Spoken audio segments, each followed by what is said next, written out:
This is Orson Welles, speaking from London.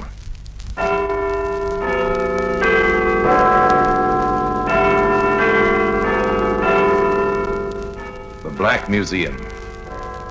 A museum of death. Yes, here in the grim stone structure on the Thames, which houses Scotland Yard, is a warehouse of homicide, where everyday objects, a cotton reel, a tobacco pouch, a bootlace, all are touched by murder.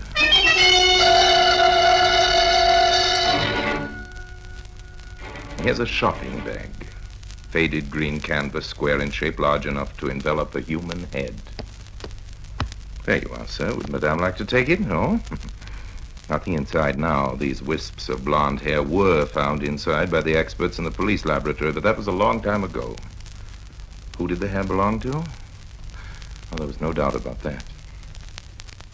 This is Vera Dawson's hair, Inspector. Victim number 5, eh? Yes.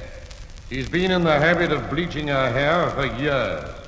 That's why it probably came out fairly easily. And the pathetic blonde hairs proved that the canvas shopping bag had been used to suffocate their owner, victim number 5. That is why the bag has earned its place today in the Black Museum.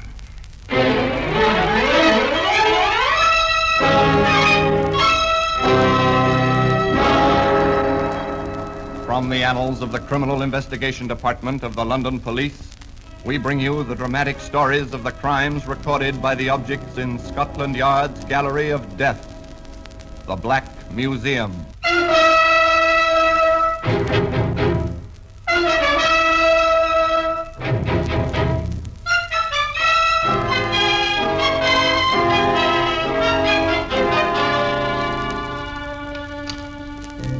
Here we are in the Black Museum. Beyond these stone walls, London throbs and is alive. But within these closely guarded precincts, all is silence and death. It's quiet. Oh, it's very quiet. Come with me under the frieze of death masks.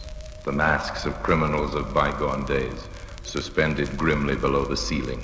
They were collected at a time when the forensic theorists believed that a composite face made up of the dominant characteristics of hundreds of criminal features would resolve into a picture of the typical criminal. But in 1913, the experts decided that the masks presented nothing different from your face or mine, the average law-abiding citizen. Did you say something? Up there, you know that face. Yes, it's Heinrich Himmler, the German Gestapo chief. That mask was taken a few hours after he bit into a phial of potassium cyanide as he stood before his British captors at Lüneburg. And perhaps you may feel easier if you keep your eyes lowered as we pass along the rows of inanimate objects, each one marked with the names of the killer and the killed. Some of the exhibits are labeled with more than 2 names. Here we are. We've arrived at the shopping bag. 1 killer, Stanley Hames. 5 victims, including his wife, who is his second on the list. Here's the bag, insignificant in itself, but terrifying when considered in relation to its history. And its history is bound up with the story of the man who used it. Stanley Hames, one-time bank clerk, petty thief, junk merchant, murderer, hanged by his shopping bag. But let's go back to join him in his junk shop. It's located in Wildron Street, North London. The place belonged to his wife's first husband. The district is poor, the shop is dusty, crammed with litter. Mrs. Edith Hames, a semi-invalid, is confined to a bed in the living quarters upstairs. Hames himself has just lighted the gas lamp in the shop. The feeble yellow rays are reflected back from the November fog, which presses darkly against the windows. The light is dim, but to a young girl, Patricia Wilson, it is a beacon to which she turns for guidance. Oh, my word, what a night. I wonder if you can help me. Well, if I can. I'm a stranger here, and I'm looking for 71 Wildron Street. I can't see the numbers on the doors. My torch has given out. This is number 22. You'll find 71 to the left on the other side of the road. Oh, Tom. Fog's getting thicker, isn't it? Yeah, I'm afraid it is. You'll have a job to find the house you're looking for. Oh, no. I promised to go and see my girlfriend there. I wish I hadn't. It was quite clear when I left home. Have you come far? Only from Vauxhall, and I don't know. Perhaps I can fix your torch for you. Oh, I'll be ever so glad. If you do happen to have a spare bulb, that'd do it. Here's a torch. Yes. Let go my arm. What's your name? Here, let me go. I'll hit you again if you don't take your hands off me. You would you? You come here! Help! Quiet, you little idiot! Oh, you're choking me. Stanley! Edith, how did you get down here? Who is this girl? Take him away. He tried to kill me. Don't be absurd. She's only just come Stop in. waving that shopping bag and pull yourself Hey, together. let me get out of here. No, wait. I'm his wife. I want to know what happened. Breathlessly, the frightened girl explained. Hames stood silent. His wife listened, horrified. The girl finished her story. What did you do, Stanley? I've nothing to say except I'm sorry. So I should think. But you're not getting away with this. I'm going to report it to the police, but you're not safe. Oh, please. Now, please, for my sake, don't take it any further. I think it would kill me if the police came. Yes, she's fainting. Hold her out. Take it easy, Edith. I've got you. I'm all right. Why, she's ill. You ought to be ashamed of yourself. Go and get a doctor. Oh, no, I don't want anybody. Oh, please tell me you won't make trouble. Well, for your sake, then, I won't tell anyone. Thank you. Hope it didn't hurt you too much. No, I'm feeling better now. More shock than anything else. And you won't say anything? Not a word.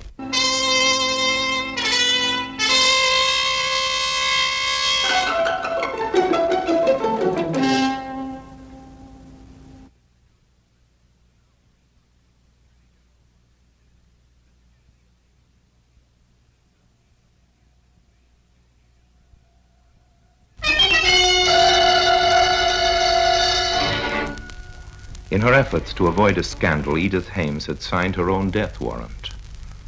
Police intervention at this stage might have prevented her husband from following the path which leads to the scaffold. As it was, Patricia Wilson kept her promise and nothing happened. The weeks passed, and slowly in the dark mind of Stanley Hames, strange ideas began to take shape. The brief encounter had triggered off a demon that must be satisfied.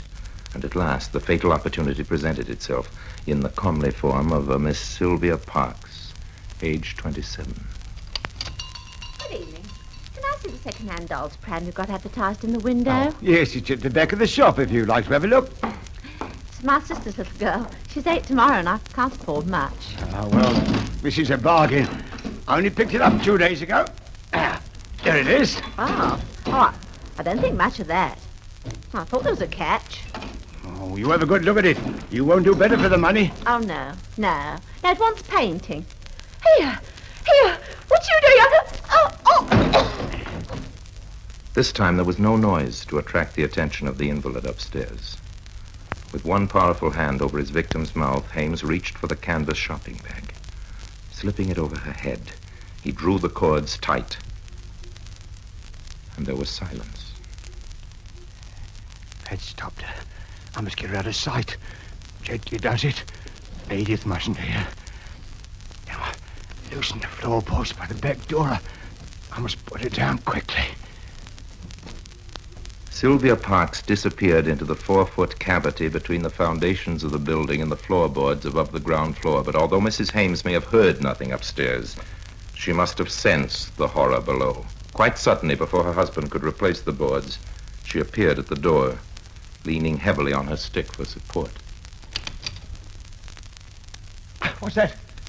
Stanley, what does that... Nothing's happened. Why the devil you creep up on me? I can't stand it. Get back where you belong. You've done something. Get out! What are you doing down there? I thought I smelled gas. I've been looking at the pipes. There's a woman's hat on the floor. Where is she? Get out! Get out! She's down there. I could see her foot.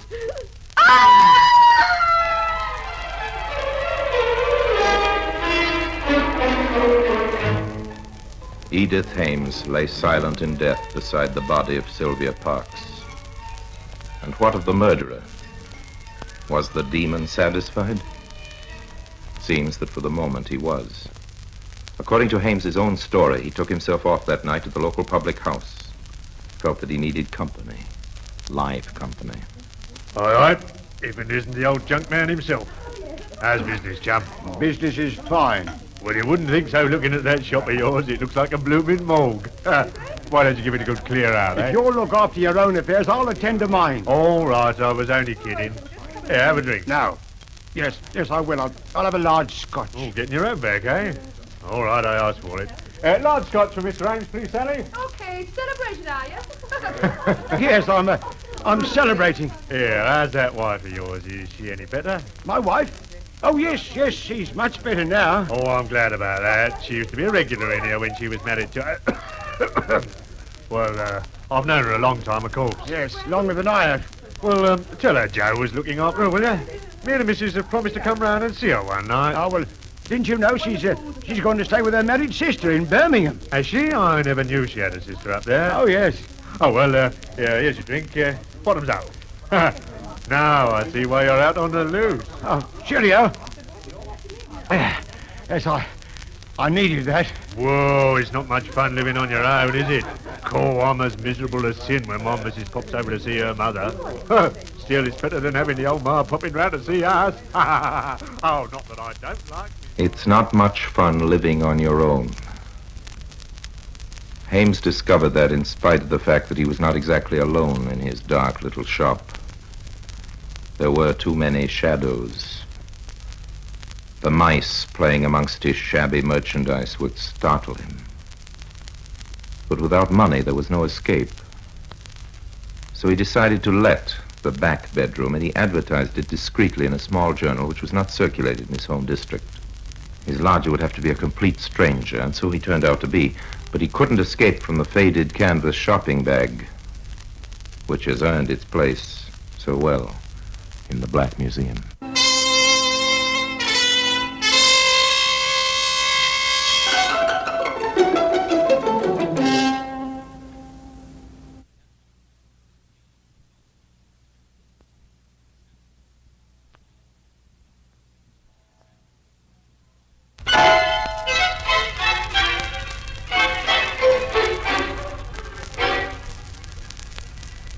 We return to Stanley Hames in his shop at 22 Wildron Street. The advertisement for a room to let has produced its result, and the back bedroom is occupied by a short, middle-aged man with square shoulders and wary eyes. He calls himself George Smith, which is as good as any other name, but Hames is suspicious. The lodger never ventures out except for brief moments during the hours of darkness.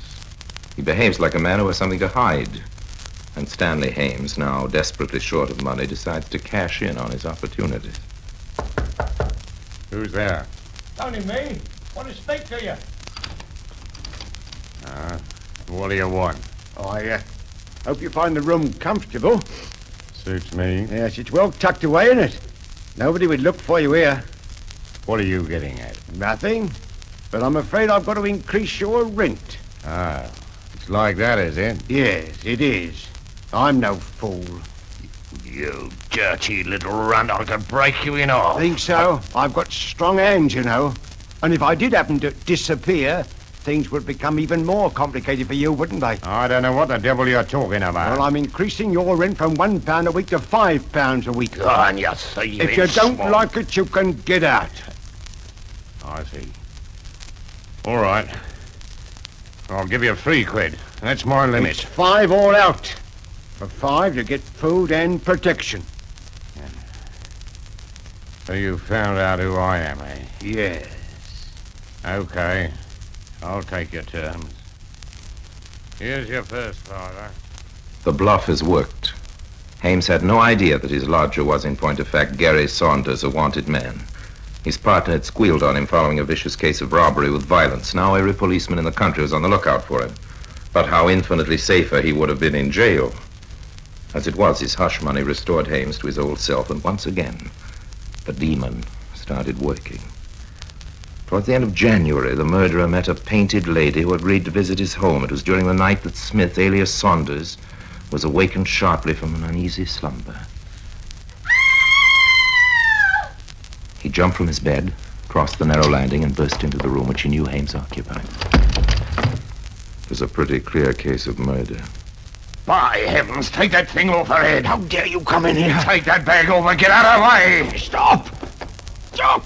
You paperless! She's dead. You've killed her. Yes, she's dead, isn't she? But who did it? You or me. What do you mean, you murdering devil? I happen to have a clean record. My word will carry more weight than yours, I imagine. So you'd frame me, would you? You're not fit to live, Ames. Why, thunder, I'm going to get the police. I'll take what's coming to me. But you're going to swing for this. I don't think so. Drop that knife. I'm not going to swing for you or anybody else. Nobody knows she was here and nobody knows you're here. Get back, get back. Oh, don't do it. I told you I had strong hands.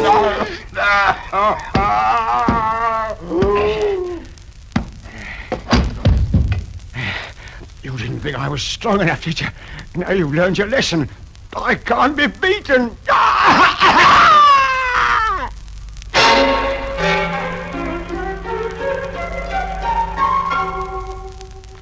Sylvia Parks, Edith Hames, the unknown lady who was subsequently identified as a Mrs. Doris Luke, and Gary Saunders. 4 victims.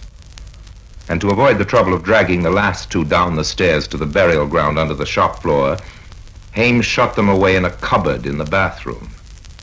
After that, he cleaned up and discovered nearly £2,000 in notes which Saunders had hidden away in his back bedroom. This decided him to take what he considered to be a well-earned holiday. But before he went, he added yet another victim to his list, Vera Dawson of the Bleached Hair. We don't know how she was lured into his death shop, but we do know that she left some of her hair inside the canvas shopping bag. And at this point, I will hand you over to a young man who was the key witness in the case against Mr. Hames. He's Mr. Peter Johnson. My wife and I were the unfortunate couple who rented the Hames shop. When we met him, he seemed to be just an ordinary sort of chap. He told us he'd redecorated the whole place and was going off to Birmingham to join his wife. Well, for years, you know. Her sister's been very good, but I've decided to find a little place in the country for her. Well, that's probably the best thing. As you see, the shop's empty now, and I've cleared all my old stuff out, and I think it looks quite nice and bright, don't you? Oh, yes. I think it's just what we've been looking for, don't you, Peter? There you are, Mr. Hames. The wife likes it. We're in. Oh, good, good. I'm sure you'll be very happy. You wanted 6 months' rent in advance, I believe. That's right. I'll write you a check now. You haven't got cash? Oh, not for that amount, but the check won't bounce. Oh, no, of course not. Well, here it is. It's all ready for you. We really made up our minds to take the place yesterday, you see, but, well, Julie wanted to come back today just to make sure. Well, I know you're going to be happy here. We've been happy. Here are the keys. Now I'll leave you to sort things out on your... It was 4 o'clock on a Saturday afternoon, so Stanley Hames was fortunately unable to cash the check as the banks were then closed until the Monday morning. In the meantime, Peter and Julie Johnston were having a busy weekend. They camped in the front bedroom for the night, and early on Sunday, the young wife was measuring the floors for carpeting while her husband was fixing a glass-fronted cabinet in the bathroom. What's the matter, darling? Oh, I've hit my finger with a hammer. Oh, have you hurt yourself? No, just flattened my first finger. Oh, but, this is funny. I'm glad you're cheerful about it. No, I mean the wall here. Don't do that, Peter. You're marking a paper. It's hollow. There must have been a cupboard here, and, old Hames has covered it in for some reason. I say, we could do with a cupboard. There isn't one in the whole place. Well, there's one here, all right. But, I'd have to redo the wall if I opened it up. Oh, you'd better leave it then. Just pass me that chisel. There's a sweet. Mm-hmm. Ah, thanks. I'll just open a little hole and see how big it is inside. It might not be worth opening the whole thing. Oh, careful. Perhaps Mr. Hames will be angry if he comes back and finds what you've done. Oh, don't worry about him. I've paid him enough rent anyway. Here it comes. Good. Now, give me the torch, will you? Here you are. Thanks. Hey, if there's bags of room behind here, we'll soon see it. Oh, Peter, what is it? I think I'm going to be ill. Oh, darling. Get out of here. Go on, right outside. Why? Why? I can't talk. Just get right out into the street. Oh. Quick, come on.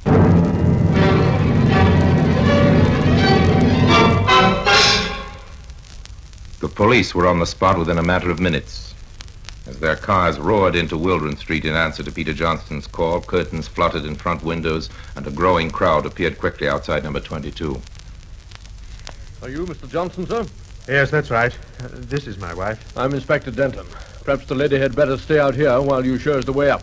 Yes, of course. I gather you took possession yesterday. Yes, I only wish we'd never seen the place. This is the bathroom. Have a look through that little hole in the wall. Right. Give me your torch, Robert. Yes, sir. Ah. Let's see. Whew. Well, I have seen a few things in my time, Mr. Johnson, but this is about my lot. I understand why you're so upset. This is the works, is it, sir? I'll say it is. There's 3 of them in here.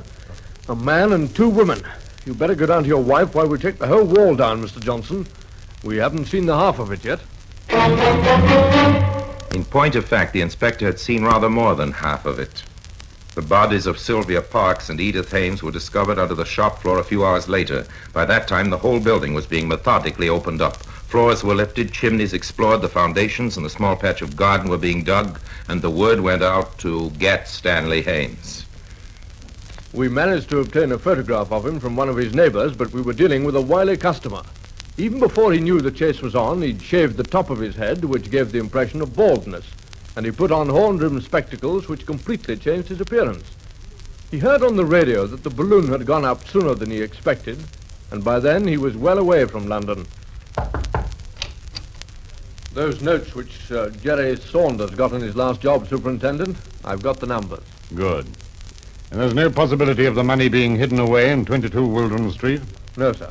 Hames got it all right, and it won't be long before he starts passing some of it. Yes, we better notify every area in the country. As soon as one of those notes is traced, we'll be on the Hames trail. He might be in disguise, or he might be lying low. But he's got to spend money, and that's how we're going to find him. For obvious reasons, no mention of the money was disclosed in the press, so Stanley Hames was unaware that he was carrying his own death sentence in the canvas shopping bag, which also contained his spare clothing.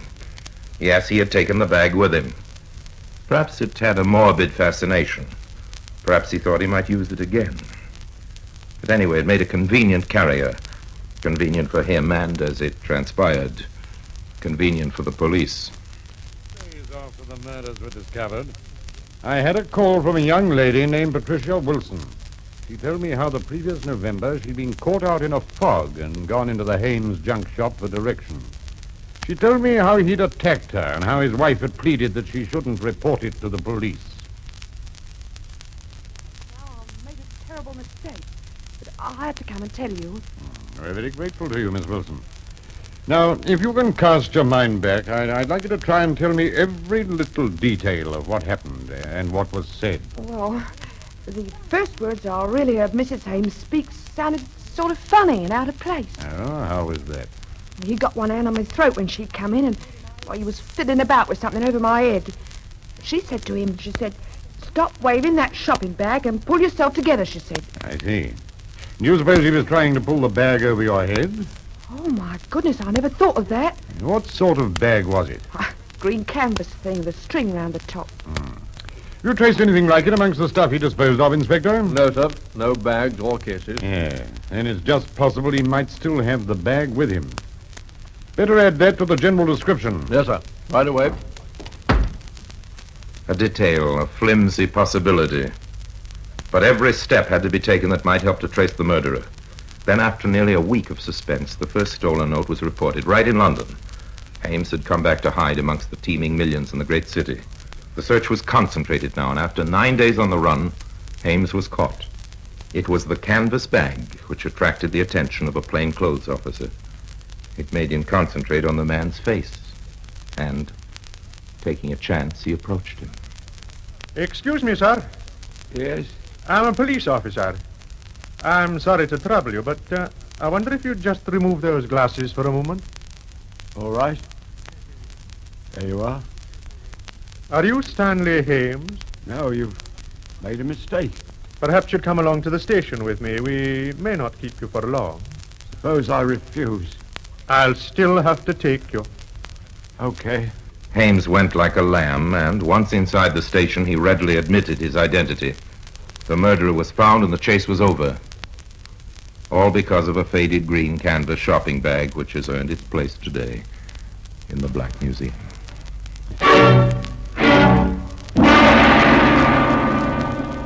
Orson Welles will be back with you in just a moment.